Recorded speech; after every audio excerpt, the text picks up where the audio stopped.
এখন আমাদের সামনে প্রধান যে তর্ক, যে দ্বন্দ্ব, সে দ্বন্দ্ব হচ্ছে যেই ফ্যাসিবাদী সরকারকে সরিয়ে একটা গণতান্ত্রিক ব্যবস্থা তৈরি করার চেষ্টা করা। তার জন্য আমরা সংগ্রাম করছি, লড়াই করছি। নেতাজি সুভাষ বসু তো হারিয়ে গেছেন লড়াই করতে গিয়ে। জওয়াহরলাল নেহরু, আপনার গান্ধী, তারা অনেকবার জেলে গেছেন। ঠিক একইভাবে বাংলাদেশে যারা স্বাধীনতা সংগ্রাম করেছে তারই কেউ কাউকে মৃত্যু হয়েছে, কাউকে লড়াই করতে হয়েছে। তো আমরা তো আপনার লড়ছি, মরছি এবং আমরা আত্মত্যাগ করছি। এখানে কিন্তু কেউ পিছু পা হইনি আমরা। সেই জন্যই আমি আপনাদের বলি যে আমরা সব সময় একটা লক্ষ্য আমাদের সামনে রাখতে হবে, যে বিজয় আমাদেরকে অর্জন করতেই হবে, সাফল্য আমাদেরকে আনতেই হবে।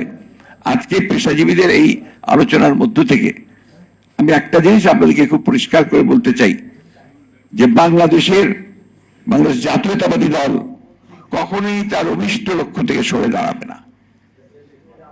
তার লক্ষ্য অটুট আছে। কৌশল অনেক সময় পরিবর্তন হতে পারে, সেই কৌশল আমরা আলোচনা করি, ঠিক করব ভবিষ্যতে। যে আমাদের যে রাজনীতিটা, এটা যেটা জিয়া রহমান সাহেব যে পতাকাটা তুলে নিয়েছিলেন, সেই পতাকা পরবর্তীকালে সেই পতাকা ধরেছিলেন কিন্তু আমাদের দেশনেত্রী বেগম খালেদা জিয়া। এই লড়াইটা আপনার কোনো সাধারণ লড়াই নয়, এটা একটা ফ্যাসিবাদের বিরুদ্ধে গণতান্ত্রিক শক্তির লড়াই।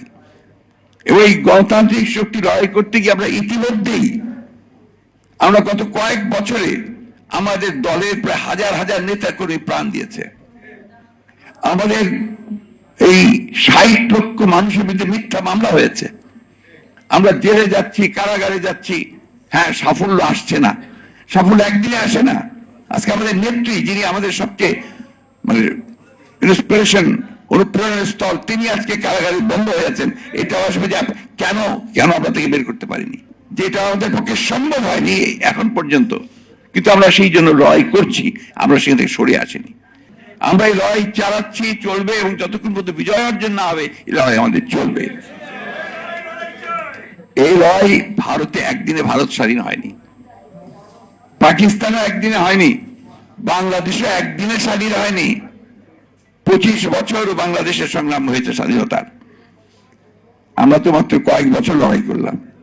15 বছরের লড়াই করে আমরা যদি মনে করি যে আমরা হেরে গেছি, এ কথা মনে করার কোনো কারণ নেই। আমাদের বুদ্ধিজীবী, পেশাজীবী যারা আছেন, তাদের নিজেদের উদ্যোগেই এগিয়ে আসা উচিত। এখানে অনেকেই আছেন যাদেরকে নিয়মিত ডাকা হয়, কথা বলা হয়, তাদের সাথে পরামর্শ করা হয়। শহীদ প্রেসিডেন্ট জিয়াউর রহমানকে আমাদের সবসময় অনুসরণ করতে হবে, এবং তিনি হচ্ছেন আমাদের নক্ষত্র। তার যে 19 দফা কর্মসূচি, সেই কর্মসূচির কোনো আপনার বিকল্প নেই।